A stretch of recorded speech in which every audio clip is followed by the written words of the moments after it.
the cabinet, where those cabinet members have most responsibility for getting the major legislation we passed up and running and get shovels in the ground, get things moving, get projects underway. And to discuss what progress we're making. This is the second of those meetings. They've been working straight through, and about how we're growing the economy, and from the middle out and the bottom up. And so this morning we got some good news from the jobs report. We added 250,000 jobs last month.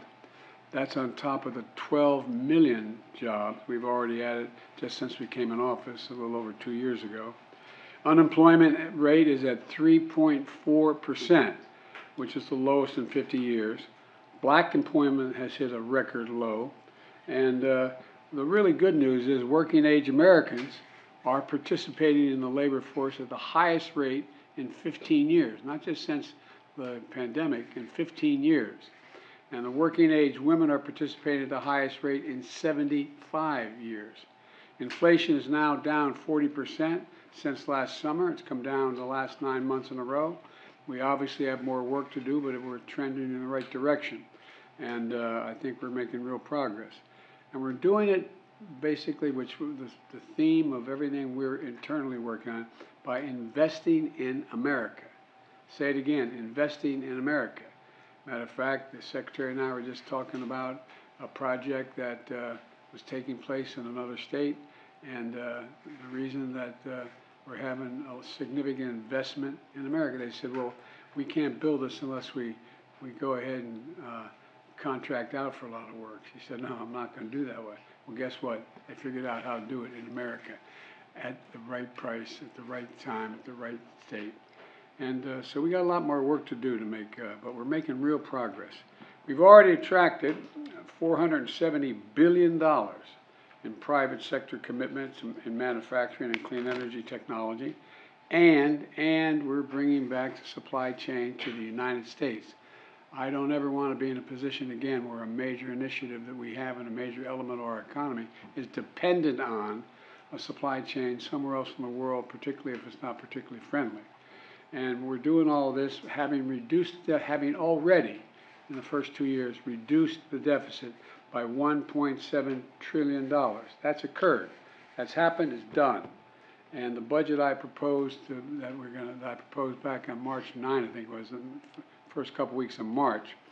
That budget, if it were to be passed, would cut the deficit another $3 trillion. $3 trillion over the next 10 years. Unfortunately, I won't say Republican because I think they're pretty well divided, but our MAGA Republicans in Congress are threatening to do all this progress by letting us, quote, default on the debt unless we agree to their demands. The two are totally unrelated. Whether you pay the debt or not doesn't have a damn thing to do with what your budget is. What your budget is. Where you're going to spend money. How you're going to raise the money. What are you going to cut? They're two separate issues. Two. And let's get it straight. They're trying to hold the debt hostage to us to agree to some draconian cuts, magnificently difficult and damaging cuts. But I'll get into that in a little bit. But unfortunately, they're threatening to undo all this progress by letting us default. Their budget that they proposed, that was attached to their debt ceiling increase, but they tied them together now. I want to make that clear. You all know this, I know, but for the listeners, they've tied it together. They say we're not going to increase the debt that every president has done for the last 6 million years here. Never hadn't done anything but that, unless you pass our budget as we're proposing. Now, their budget would put 21 million people at risk of losing Medicaid. It would cut federal law enforcement by 28,000 personnel, 28,000, FBI, DEA, etc. It would cut 100,000 teachers and support staff. It would cut 30 million veterans' health care visits. And I increased the VA budget because the veterans were in such difficult shape, having so much trouble getting appointments and the like. According to Moody's, not the Democratic Party, according to Moody's, their budget plan would eliminate 780,000 jobs. Say it again, it would eliminate 780,000 jobs, according to Moody's. And America's debt has accumulated over 200 years, and my predecessor, in the 4 years he was president, increased it by that total debt by 40%. 4 years. 4 years. Let's be clear. And by the way, even during that period, all the Republicans voted to, the Republican Party voted to increase the debt limit, like the only responsible thing you could do.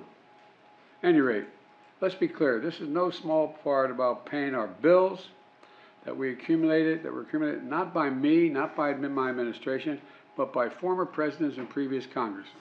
I was in the Congress, so I voted for some of them as well, but I wasn't president. We're not a deadbeat nation. We pay our bills. And some of you cover a lot of foreign policy in other countries. You know this is becoming an issue in other countries.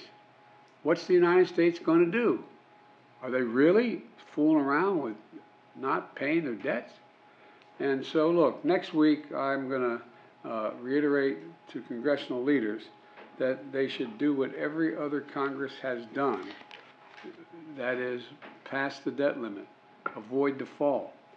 And as I've said all along, we can debate where to cut, how much to spend, how to finally move the tax system where everybody begins to pay their fair share or continue the route they're on, but not under the threat of default. Let's have the normal arguments. That's why we have a budget process, to debate and open so you all can see it and know exactly what it is that they want to spend the money on, what they want to cut it on, who pays taxes, who doesn't pay taxes, and us as well.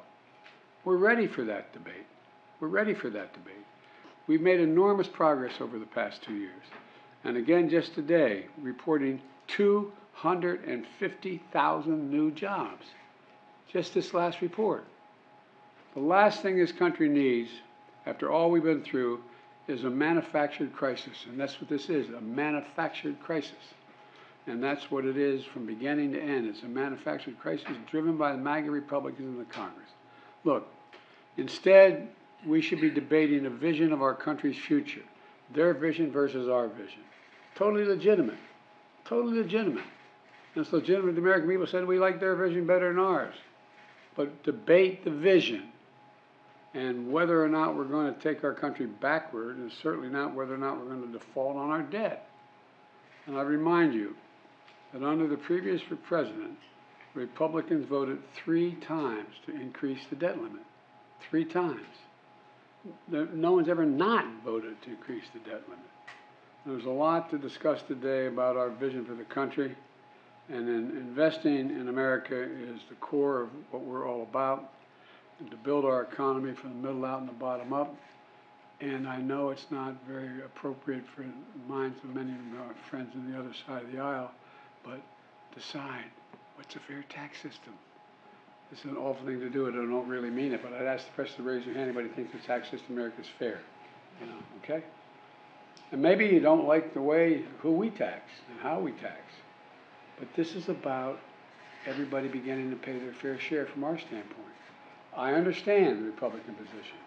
It's about cutting taxes, more taxes for the wealthy. I get it.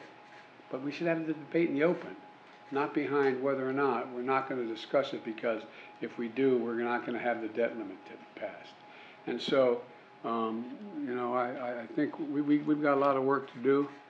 And I'm doing a major press conference this afternoon, so I love you all, but I'd like to ask you to leave so we can get down to business. Mr. President,